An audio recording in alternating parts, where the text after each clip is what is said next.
je vous dirais ceci.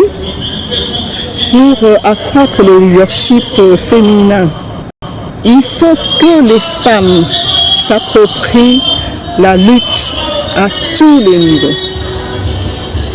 Pas seulement dans la capitale, mais également dans les villages. Car l'apport de la femme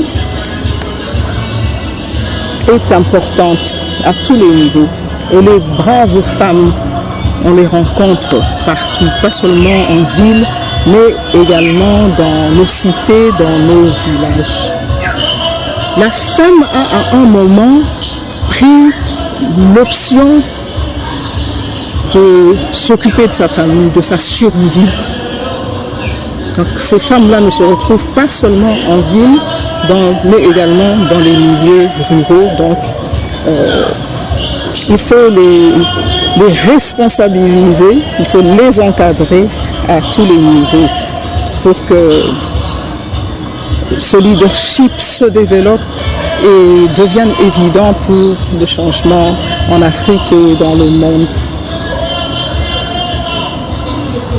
La femme intervient à toutes les étapes de la vie politique, de la vie économique en République démocratique du Congo.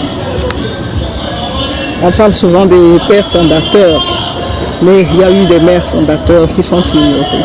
Notre histoire ne nous a pas parlé des femmes fondatrices, je préfère dire les femmes fondateurs. Les femmes braves existent donc à tous les niveaux de l'histoire du Congo. Vu le nombre important des femmes compétentes, la RDC peut faire mieux que tout le reste de l'Afrique, car si les femmes pouvaient être solidaires, élire leurs consorts femmes, les hommes n'auraient pas de place. Les femmes émancipées contournent les difficultés qu'elles rencontrent, les barrières éventuelles dont la culture. Ici, nous parlons des coutumes rétrogrades. Il y a aussi certaines religions qui interdisent aux femmes de parler devant les hommes. J'ai même entendu certains hommes dire ceci: elles sont nos conseillères à la maison, mais nous ne voulons pas qu'elles prennent la parole en public. Certains hommes considèrent les femmes mandatrices, gérantes, comme leurs femmes de ménage. Donc, aucun égard pour eux, leur mettre des bâtons dans les roues empêche le leadership féminin de s'épanouir. Donc il faut être parrainé par un homme pour pouvoir émerger. La femme, dans certaines conditions, ne peut rien faire parce qu'elle est étouffée, son pouvoir créateur est étouffé. Donc beaucoup préfèrent rentrer à la maison. Ici, je voudrais lancer un appel aux femmes, appel que j'ai déjà lancé, que je continue à lancer. Il faut que la femme excelle partout où elle est nommée, partout où elle travaille, pour faire disparaître cette image, cette mauvaise image qui dit que la femme ne construit pas et est incapable de faire quoi que ce soit. Et pourtant, son savoir-faire n'est pas à remettre en cause. Il est tellement évident. Nous parlons de la petite fille déjà. La petite fille qui a 10 ans, 12 ans, prend en charge la maison. Elle a appris tout ça où? Il y a quelques années, nous avions fait un film sur le leadership féminin, n'est-ce pas? Avec, comment il s'appelle? Kazadi, Claude Kazadi.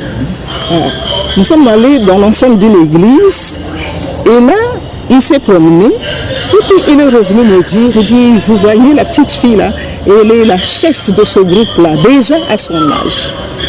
Donc ce leadership est en nous, nous devons avoir l'occasion de le laisser clore pour que le monde puisse se changer.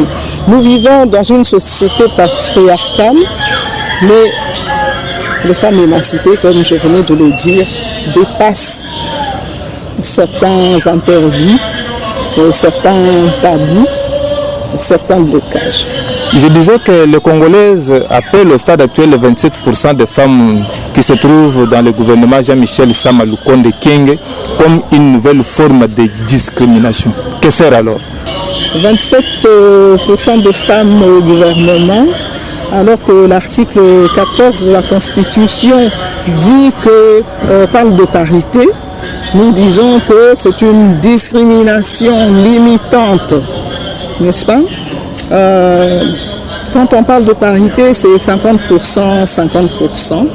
Mais là, je me dis, pourquoi limiter la femme si on peut aller au-delà, comme cela a été fait dans d'autres pays, le Rwanda par exemple, où à une époque, nous avions eu 72% de femmes à l'Assemblée nationale.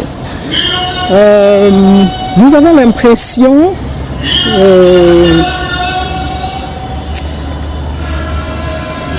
que la RDC est comme un oiseau qui a deux ailes. Il y a une aile masculine, une aile féminine, n'est-ce pas? Je suis bloquée. Alors, nous disons que pour matérialiser la parité, hein, cette vision du chef de l'État qui a parlé de la masculinité positive, n'est-ce pas? Il faut responsabiliser les femmes, je l'ai dit en répondant à la première question, il faut responsabiliser les femmes à tous les niveaux, tant au niveau national, provincial que local. Les femmes vivent certaines situations pour lesquelles elles sont,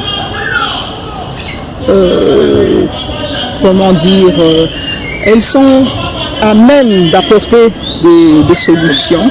Et c'est dans ces occasions-là que leur leadership se développe et il faudrait aller chercher ces femmes-là, là où elles sont.